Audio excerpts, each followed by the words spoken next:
Hello, my name is Emily, as you may or may not know, and not so long ago, I did a video where my goal was to recount viral moments from the last 5 years. But there was so much to say that I could only get through 2 years. Next thing, Go Piss Girl was born. Hallelujah! Hallelujah! And you guys really seemed to enjoy that video, so here we are at another digital slumber party. I have my pajamas on and everything.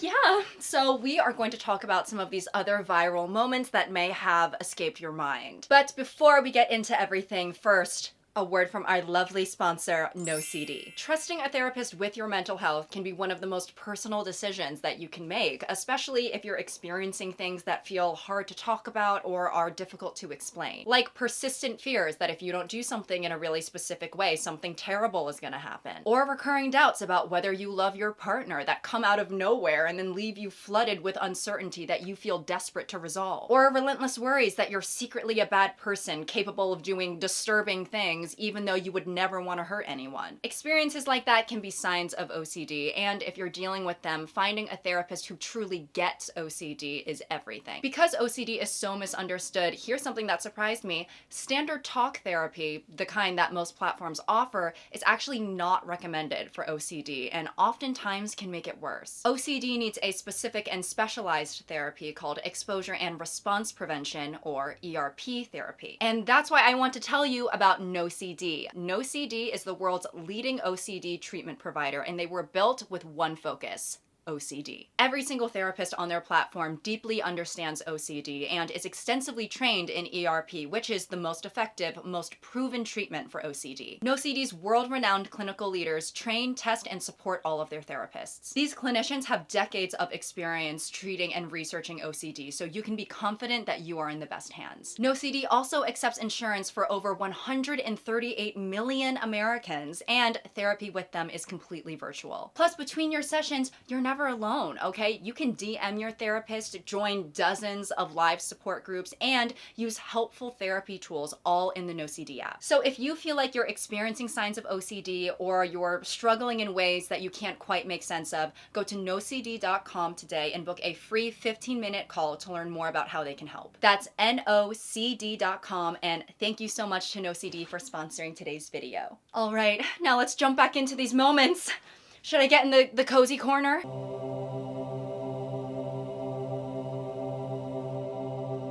Oh, hi. All right, so in the last video, we ended at 2021 on the topic of Gorilla Glue Hair Girl. So now we're gonna be pumping. We're going to be starting things out with 2022, all right? First thing I have listed for 2022. Woman received backlash on Twitter for having peaceful mornings with her husband. How dare she? And I pray that she be damned to hell. So I have definitely talked about this before, but I do have to mention it because this is somewhat of a hallmark, right, of the hypersensitive main character syndrome, what about meism, bean soup theory era that we're very much so still in the midst of. For those who are not aware, there was a woman. Oftentimes, that can happen sometimes, right? There was a woman who tweeted, "My husband and I wake up every morning and bring our coffee out to our garden and sit and talk for hours every morning. It never gets old and we never run out of things to talk about. Love him so much." And you would think that the reaction to this would have been along the lines of, "Aw," or "How sweet." But when some people saw this, they received this information as a sort of attack on the mentally ill, attack on the poor, those who are chronically in pain. I mean, she might as well be Reagan. Now listen, I know that I've gone through all of this before, but just to give you the gist of some of the replies, right? I wake up every day with chronic pain, tarsal tunnel syndrome, and wash my OCD medication down with an iced oat milk latte. But whatever, potato, am I right? this is cute and all, but did you think of all of the people who wake up to work grueling hours, wake up on the streets alone or with chronic pain before posting this? You should be mindful next time before bragging about your picture-perfect life. You might upset someone. For hours. But what if we weren't inherently wealthy and have to work and stuff? LOL. This person says, I'm happily married, but wouldn't be if I had to sit in a garden and talk for hours every morning. Obviously, all social media platforms have miserable people who want to hate or project onto others on the internet, but it does seem that on Twitter, oh, it's especially bad. On Twitter, you could post, I'm finally cancer-free, and I swear to God, I would not be surprised if some of the replies said things along the lines of, well, it can always come back. Or, some people aren't so lucky. #brag. For me personally, this entire debacle, when it is eventually put into the textbooks, this deserves to be on the same page as this sweet little gem. Twitter is the only place where well-articulated sentences still get misinterpreted. You can say, I like pancakes, and somebody will say, so you hate waffles? No, bitch. That's a whole new sentence. What the fuck are you talking about? This tweet.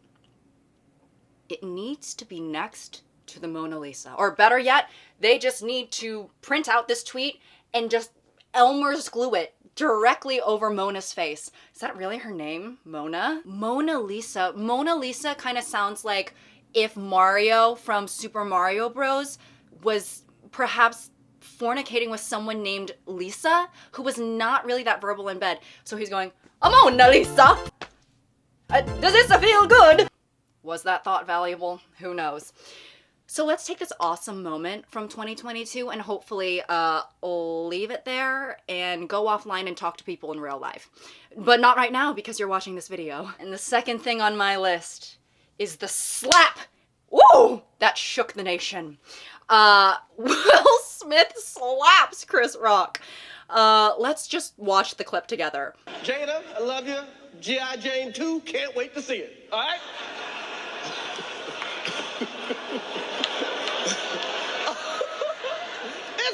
That was a nice one. Okay. I'm out here. Richard. Oh, wow. Keep my wife's name out your fucking mouth. Wow, dude. Yes. It was a G.I. Jane joke. Keep my wife's name out your fucking mouth. I'm going to. Oh, Nelly, that's worse than I remember.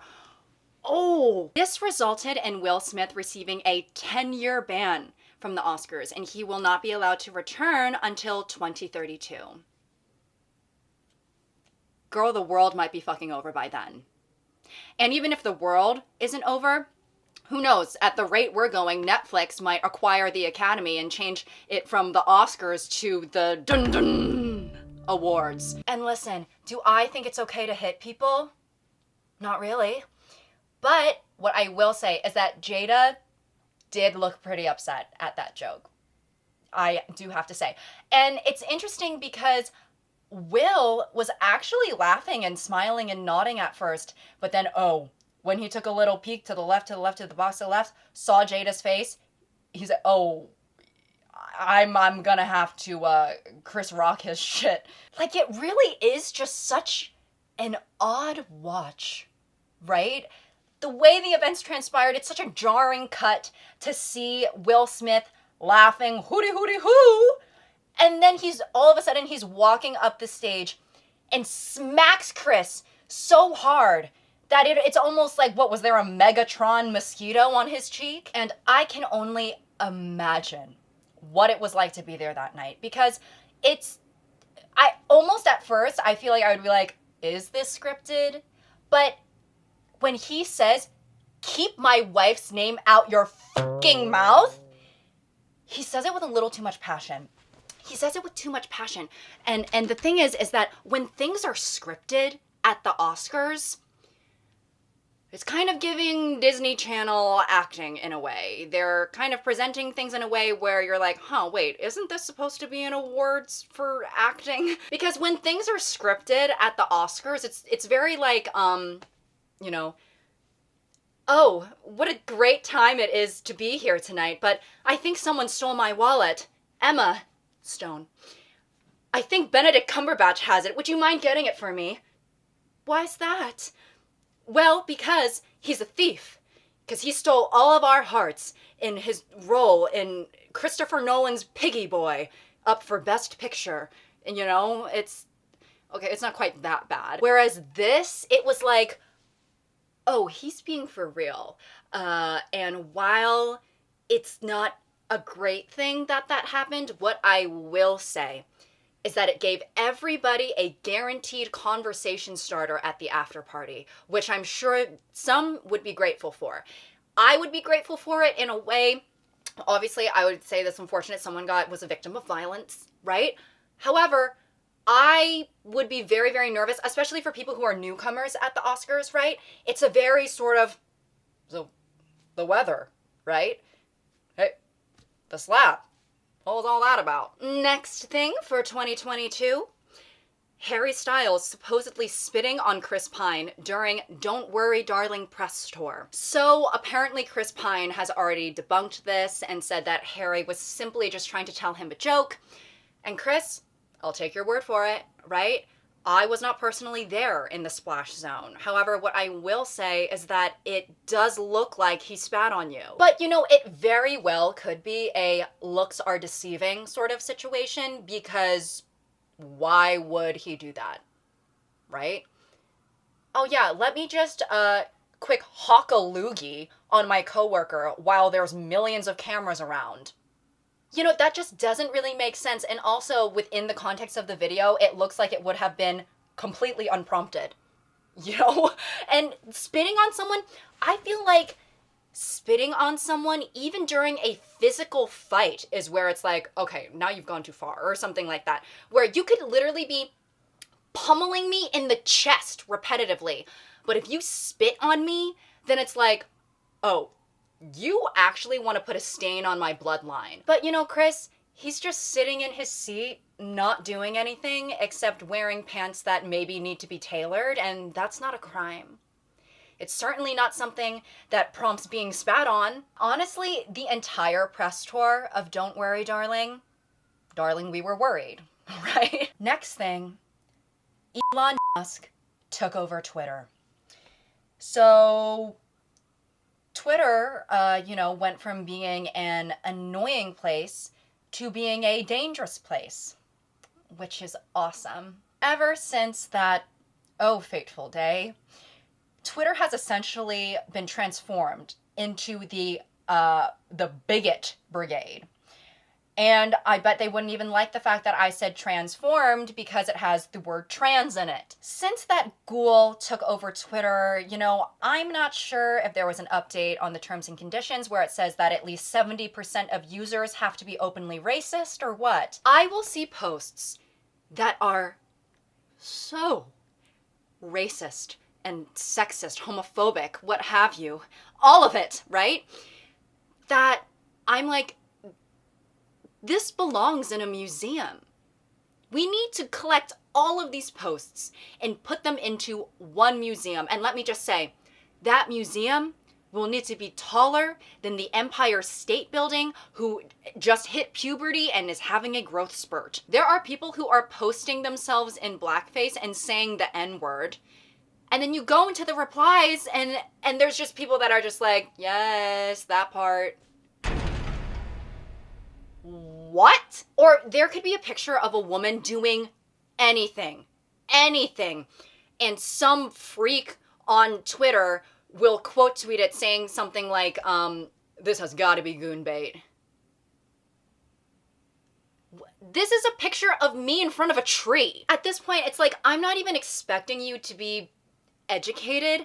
I'm just expecting you to have baseline decency, right?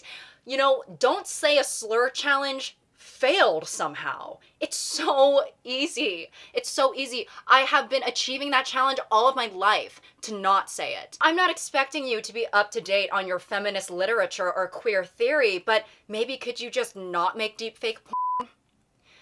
I know it's so hard, but Could you try for me? Some of these users on Twitter, I'm convinced are bots. I'm sure a lot of them do have to be bots, where there's some sort of, AI chat bot that's controlling them, where the only prompt is, you are in a misogyny competition with Andrew Tate. You have one purpose. You are programmed to win. Yeah, so, I mean, if I'm woke, then some of y'all are in a fucking coma. And y'all need to either wake up or we have to pull the plug. Something's gotta happen there. It's getting scary and ridiculous. On a lighter note, a big discovery that we made in 2022 is that sometimes men can say that they love their wives, and in reality, they actually don't. No matter how hard they try. The Try Guys adultery scandal. I know, it feels just like yesterday, but actually it was in 2022 when Ned Fulmer cheated on his wife Ariel and was subsequently shunned from the Try Guys, and he decimated his career. And I remember during this time that a lot of people felt that Alex, the employee that he was cheating on his wife with, didn't get enough flack. And yeah, I mean, I do agree. Girl, you knew that he was married. You knew he was married, you knew his wife. I'm sorry, you don't eat off another woman's plate when she's not looking. It's just uncouth. Also, if you're going to risk your career and reputation, you're gonna do it for Ned of the Try Guys. Reflect. And I know that he can't help this part, but even just the name Ned Fulmer, hello, I'm Ned Fulmer's mistress. It just doesn't sound the name almost reminds me of, what is that guy's name? Like, Ted Flanders? Yeah, it's just a Ted Flanders ass name. It's like being the mistress of an overcooked bagel. I didn't really ever watch the Try Guys a ton, but one of my old roommates really liked watching it, so I was a peripheral viewer. Like, when she had it on, I would be in the room sometimes and stuff. And even for me, as someone who was not invested pretty much at all, I knew that Ned was the wife guy, right? And are you really that like, I just don't understand that you are willing to put your whole career on the line, and you are a public figure, and you're going out to these clubs openly. Like, I guess what we can say is that he's humble, right? He's humble. Oh, I'm nothing but Ned Flanders of the Try Guys. I mean, if I go out to this club and start grinding and humping on my employee, no one's even gonna notice because I'm just Ned. But it's just like, come on. If you're going to be a successful YouTuber, at least cheat in the privacy of your own home. Hearing that he, the wife guy, had an affair, it was like finding out that PETA was secretly running a butcher shop, right? Like, hi, that kind of goes against your whole thing. Also, technically, I'm skipping forward ahead of 2022, but I just need to mention it while we're on the topic. Ariel, his ex-wife, was on his podcast. Girl, let's just say, thank God there was a camera around, because if there wasn't, you might be seeing me on Deadline as the murderer. And then recently something else happened with Ned, and normally I wouldn't really talk about something like this, but he publicly posted it, so I feel like it's fair game. So Ned Fulmer's Field dating profile was leaked. Now, if you don't know, Field is a dating app that is described as an app designed for open-minded individuals, ethical non-monogamy, and kink.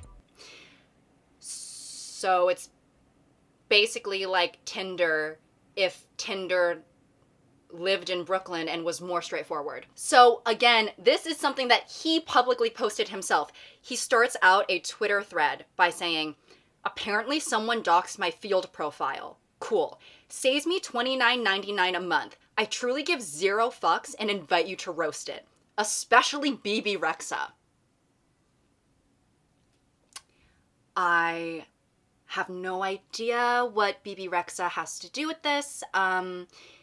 Maybe it's sort of an ice bucket challenge sort of thing where he's just nominating someone. There probably is something that I'm missing here because it does seem very random.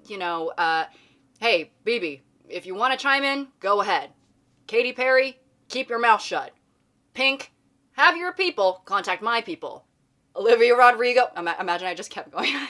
But then he goes through his photos and he says, let's rate these photos. Cute smile, I like the dog, bio could be better, but it's not that deep. Overall, 7 out of 10. And the bio of Ned Fulmer, who was dishonorably discharged from the Try Guys, reads as this. Dom leading switch, looking for a bratty sub. For the sake of YouTube, he's talking about a honey roasted turkey provolone footlong. 5'10", there's some sort of astrological symbol or religious, I don't know. ENFJ, athletic and currently sporting a beard. I'm single and live alone in a gorgeous house in Silver Lake. Maybe you'll be lucky enough to see it someday. Wink. Some people might be surprised to see something like this from a guy like Ned Fulmer. My guess is that when you first meet him, you're not like, you know what? You're giving Dom Daddy vibes. But honestly, for me, it's kind of always the ones you least expect, and then that makes me expect it, right? Going back to Ted Flanders, mind you, I haven't watched The Simpsons, but going back to Ted Flanders, if you told me he had a ball gag in his drawer, I would kind of be like, for some reason, that makes sense. Adam Levine leaked DMs. Another cheater on our hands. They keep coming. Literally, with people who are not their partners. So yes, keeping on the trend of adultery, Adam Levine's messages got thrust into the spotlight. And this just goes to show that, you know, just because someone has a sort of cool rock star guy persona, well, it doesn't mean they can't be corny. The title of this article is already sending me into orbit, right? I'd buy it a steak dinner as humorous, but how are you such an hourglass lacks inspiration? Experts reveal why Adam Levine's flirty DMs are seen as cringe, but that his lack of subtlety could have worked in his favor. His typos make him appear inattentive, and his phrases echo those of a scammer. While many express sympathy for the rock star's pregnant wife online, they couldn't help but poke fun at the leaked messages. These include, I may need to see the booty, an offering to buy one woman's ass, a steak dinner, and whisper sweet nothings into it. Into it? Like colonoscopy style? One of my personal favorites is, holy fuck! Holy fucking fuck! That body of yours is absurd! Which actually, no, I think it would be delivered more like this. Holy fuck! Holy fucking fuck! That body of yours is absurd! I need to take this energy with me into my relationship. Not the cheating. The rhetoric. You know, I need to be laying in bed with my girlfriend and just take her in, the vision that she is. And I need to say, holy, let me think of something. Good God, now this is just ridiculous. Lord in heaven above, this is completely implausible. Next. Queen Elizabeth died and was reincarnated into Trisha Paytas' baby. I feel like there aren't many babies who can say that there was an entire inside joke on the internet about them being the Queen of England reincarnated. I think there's a lot of babies who maybe can't say anything at all. And this baby's name is Malibu Barbie. And I mean, with a name like that, you would think that her first words would be something along the lines of, I want the pink Ferrari. However, her first words might be something more along the lines of, Philip, you're balding. And it's so crazy because I'm sure there will be a moment in time where her parents need to sit her down and give her the talk. Not puberty, but the talk of, if you Google yourself, you might be shocked at what you see. And also, besides the whole, you're the Queen of England reincarnated thing, being able to have access to your parents' like internet career, I guess, or, you know, being able to parse through mommy's cancellations, that is something that only the youngest generation can do. I mean, for people in my generation, the only thing we have is word of mouth, folklore, if you will. The closest thing that I can have to hearing about my parents' cancellation is them just telling me a story about how they might have gotten fired from KFC in 1985 because they brought in Popeyes for lunch. But I don't think there's very many people our age who are able to say, there are over 500 Reddit threads discussing what my mother has done, is doing, and will do. And maybe that's probably a good thing. Next thing on the list is Austin Butler as Elvis. Thank you very much. That was my Elvis impression. Now, something that a lot of people talked about wasn't even the movie itself necessarily, but rather Austin Butler's lingering, not even lingering, fully present accent. And it kind of stayed there not only after the director said cut, but after the film went through its entire post-production process. Now, although people were clowning him, in my mind, I was just sort of like, yeah, I mean, he wants the Oscar, right? When a man wants an Oscar, that can be a dangerous thing. And, you know, I think having an accent for a prolonged amount of time is one of the less dangerous things that can happen when someone wants acclaim in the acting world. I mean, some actors are completely putting their health on the line. Tom Cruise is jumping out of planes without parachutes, you know, for his movies. There are actors who are slurping down 17 butter milkshakes that are topped off with lard sprinkles so that they can gain weight for a movie role. Or there's some actors who go on a diet of, you know, a single Special K cereal flake for each meal so that they can lose weight for a movie role. So honestly, if Austin Butler wants to walk into a room and say, let me get a peanut butter jelly, or whatever the heck, I don't know. Did Elvis ever say that? I don't know where I'm getting that from.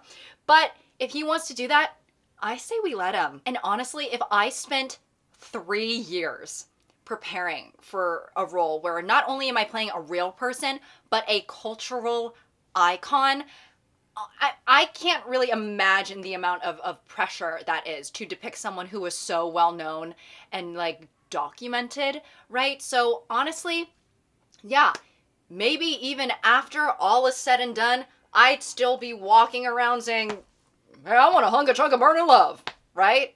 Or I'd walk onto the set of Stephen Colbert and say, point to him and say, are you nothing but a hound dog? And now I announce that we are triumphantly moving to the next year, 2023. And we're going to be starting out with the whopper of a cultural phenomenon, which was Barbenheimer. I truly think that this experience is maybe one of one. No matter how many movie releases try to emulate it, you can simply not outdo the doer because it was organic, right? The movie studios had no part in what transpired. It was natural. It was like seeing a double rainbow because there are quite literally always multiple movies out at the same time, at least until streaming takes over and destroys everything. So the fact that this Barbenheimer sort of phenomenon hasn't happened again also kind of tells me it might not even be in the people's control too, you know, outside of the studios. Because here's the thing, I'm sort of like, if it was up to us on a sort of, you know, individual basis to then collectivize or form a collective to make another thing like this, it's sort of like, I think it would have happened already, right? Because we're all depressed and bored. However, I will say, as big as Barbenheimer was, hand on the Bible, I'm sorry, I did not participate in it. Because here's the thing, right? Doing Barbenheimer where you're seeing both movies back to back, that's sort of a thing where you have to clear out your entire day, right? You gotta call off work. And I know that this is kind of the point, but they are drastically different movies. If I did go to Barbenheimer, I would want to see Oppenheimer first and then Barbie last. Because I feel like Barbie, compared to Oppenheimer, I would imagine is a little bit of a palate cleanser. You know, Barbie was such a feel-good summer fun movie. You don't really leave that feeling like, you know what I'm in the mood for now? An atomic bomb. Leaving Barbie to see Oppenheimer feels masochistic to me. Leaving Oppenheimer to see Barbie feels like the lollipop that you get after a doctor's appointment. And specifically on the topic of Barbie, and now first let me say, I'm on the left. me having to preface with that. But, you know, I'm on the left. Something I noticed about some leftists is that it seems we're not very easily impressed. And we all know that that movie, yes, it was giving us sort of, you know, intro to feminism 101. However, have you looked outside? Have you seen the state of our young American men? Do you remember who's president, right? I think maybe Intro to Feminism 101 might be needed. And, you know, because of how much budget went into the film, how much anticipation there was, and how much there was kind of hinging upon its success and all of that, I think the movie probably couldn't help but be kind of general, right? So that the mainstream would be able to consume it. This is a movie that, you know, probably moved middle-aged women who were never on Tumblr. It's not really supposed to be the type of movie that you know, rent to play on a projector, you know, for a Brooklyn-based queer women's rights mutual aid club. Because I saw the Barbie movie with my mom, and she was really moved by America Ferrera's monologue. I think a lot of women were, right? And I just feel like sometimes, and also the critiques are valid, you know? It's not to say that you can't have critiques of a movie, but there's sometimes almost this air of, you know, if you were moved by this, then you're just a no good capitalistic sheeple. I don't know, I personally felt really happy seeing everyone dressed in pink and celebrating womanhood, right? And I guess for me, I don't know, I just wasn't really going into the Barbie movie thinking that I was going to get a dissertation on intersectional feminism. I thought that, you know, I was going to go into it and just hear some fun Dua Lipa songs, which I did. Next thing on the list, Colleen Ballinger apology video. Now, I'm not going to talk about why she made the apology video. I'm just going to talk about the video in of itself, right? Tell me why me and my cousins had that pulled up on the TV and we were watching it like it was Sunday Night Football. Still to this day, I cannot imagine a worse way to go about things. Actually, I can. You know, at least there wasn't a whole production behind it, right? It was still somewhat grounded, had a certain solemnness to it. I feel like the apology video must-haves, which Colleen did check some of them off, is plain background, right? It damn near needs to look like a self-tape. If your background is you in the Bahamas or Disneyland Paris, it's like, okay, at least pretend that you're suffering. And yes, you need to have a sort of low production quality, minimal editing. It's a low bar, but obviously it's a good thing that she didn't make the apology video some, you know, full-blown bust-down musical where it has its own Instagram account and they're making the casting announcements like, Justin Long is Shane Dawson, Rebel Wilson is Trisha Paytas, Colleen Ballinger is damn to hell. I also think that if this was always destined to be some sort of musical debacle, it's at least good that she wasn't playing a brass or woodwind instrument where she kind of has to alternate between singing and blowing, right? Again, it's low bar. But besides the whole, you know, original song session, a lot of people talked about the fact that the apology wasn't really so much of an apology as it was maybe trying to justify or make excuses. Perhaps she's thinking of it as adding context. But the one line that I still, to this day, am like, wow, I'm not a groomer, I'm just a loser. I would argue that those things can go hand in hand. Pretty often, I would say.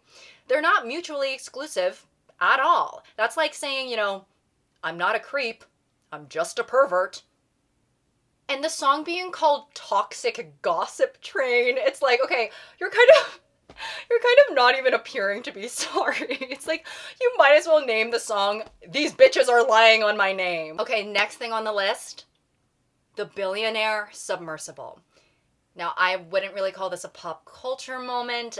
People died, which is terrible, but it was pretty viral let me make this clear. It's terrible what happened. And, you know, I don't want to put myself above anyone else. There's ways that I put myself in harm's way as well. You know, I'm the type of person where if I see mold on my food, I kind of just pick off the moldy part and I do eat it because I'm frugal. And, well, if I die one day from getting an infection, you know, from ingesting mold, I will own that. I will get up to the pearly gates and I'll say, hey, that's fair. But with that being said, going down into the ocean to observe the wreckage of the Titanic in a submarine that wouldn't even be okay by like Phineas and Ferb standards, we need to reevaluate. If I were getting into that submarine and I saw that it was being controlled by a Logitech controller, and I'm not even being hyperbolic, we are not going into the ocean. We are staying on land and let's play a game of Pac-Man. Barely. The controller looks like it should have been donated 6 years ago. I don't know. I just want to know what the vibe was like inside the submersible. I imagine towards the end, not that good. I'll admit it, it'd probably be a little bit of a Debbie Downer, right, in that situation. But I wonder was there an air of negative vibes at all, or was everyone super excited? Maybe this is only relatable for people who live in the city, but I would probably be sitting in the submersible with the same feeling I get when I'm watching maybe like an altercation on the subway and I'm thinking in my head, how violent is this going to anxiety? I'd feel anxious. Also, mind you, it apparently cost $250,000. Let me get closer to you. $250,000 to secure a spot on this submersible. And there was one measly porthole to look out of. I'm sorry. If I'm paying I made my point. I'm going to go back. If I'm paying $250,000 to enter some sort of viewing point, there better be a fucking flat screen TV in there. There needs to be a VR set that I actually know there doesn't need to be. I pay $250,000 to go down and observe the wreckage of the Titanic, and I just put on a VR set. But yeah, it's interesting to think about how rich people will really spend their money on anything if it's expensive, just because they can, right? You know, I feel like I could put an advertisement in some sort of country club or put it on Wall Street or something like that and say, pay $120,000 to put your hand on King Tut's mummified chest to see if he starts breathing again. And I swear some people would be like, well, I have nothing else to do with my afternoon. Next thing I have, Timothée Chalamet and Kylie Jenner first spotted together. Now, for a lot of people, this seemed like an unlikely pairing. However, for me, the more I think about it, I mean, it kind of makes sense, right? Timothée Chalamet is sort of a lanky brunette in the acting world. The Kardashians are no stranger to that. Pete Davidson and Kim. And Tim, you know, I think a lot of his fans might have pictured him being with someone a little bit more mousy or soft girl energy, sort of Clairo vibes. However, yeah, I think he's just the kind of guy who likes an Instagram baddie with a sharp contour, much to Club Chalamet's dismay, much to many of his fangirls' dismay, actually. I think there's two things you can do as a male public figure with a heavily female fan base that it really tests who your true fans are. If you get a buzz cut or if you get a girlfriend. And Tim's done both. He's done both and then some. He's found himself in some hot water recently. I feel like in the past couple months, he's been in more controversies than his Kardashian girlfriend. Now that's saying something. It's breaking boundaries. And for me, I always imagined Timothée to be younger than Kylie, but he's actually older than her. Isn't that fucked up? Like, I don't know why. I think he just has he's so boy-like, I suppose, in appearance, and you know, she has a very full female figure. I'm happy for her. But for some reason, is this disrespectful? It's not like Kylie is watching this. Kylie, obviously you're a beautiful woman, but it does give me the vibe of rich auntie with their sort of, like skater boy nephew. And I don't know why, I actually imagined Timothy to be younger than me, but he's actually quite a few years older than me. So, I mean, that'll work in his favor. It really will. I think a lot of actresses wish that they had the problem that he had eternal youth. The next thing, girl, the strike. Now in 2023, the SAG and writers strike started, which is a whole, topic within itself. But to speak about it casually, when I moved to New York to more seriously pursue acting, I moved right in the beginning of the strike, which was perfect timing on my part. I got to the Big Apple and said, I belong on that silver screen, but not right now. Call me an open wound because I'll never scab. During the strike, it was very easy as an actor to kind of be like, well, of course I'm not getting much work right now due to the strike. Obviously, I stand with the union.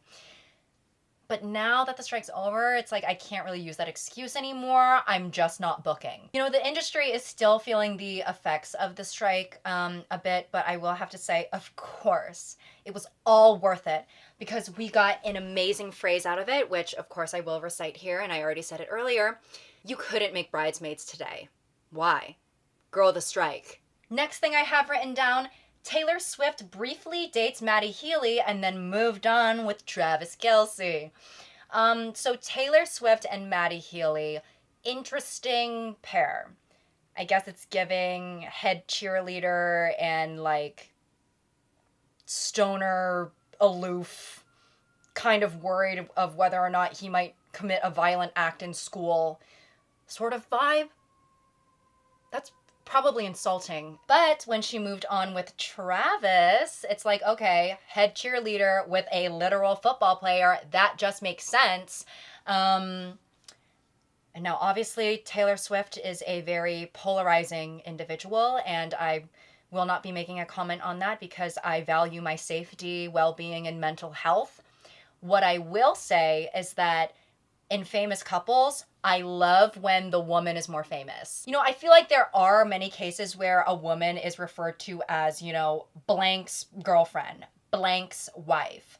And I like that in this situation. It's a bit like, no, yeah, you're Travis Swift.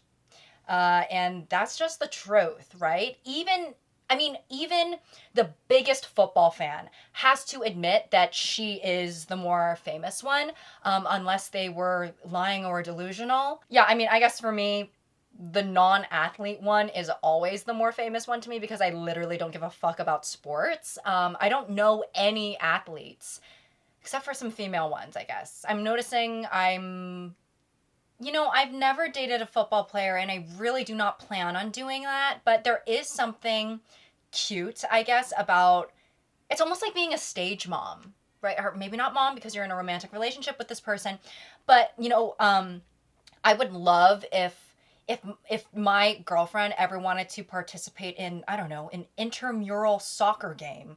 I'd want to wear a shirt that says, like, I'm with number 11, For some reason, I do think that's cute. So, yeah, I guess if I were in Taylor Swift's place, honestly, I wouldn't go to the games. I don't know if I would because they're really mean to her. She'll come on the screen and then everyone will start booing and acting like an ape. It's unpleasant, I'm sure, for her. But, she's been famous for so long, I'm honestly sure she's used to it. I guess I'll just read one thing from my yapping video notes just to sort of end us off.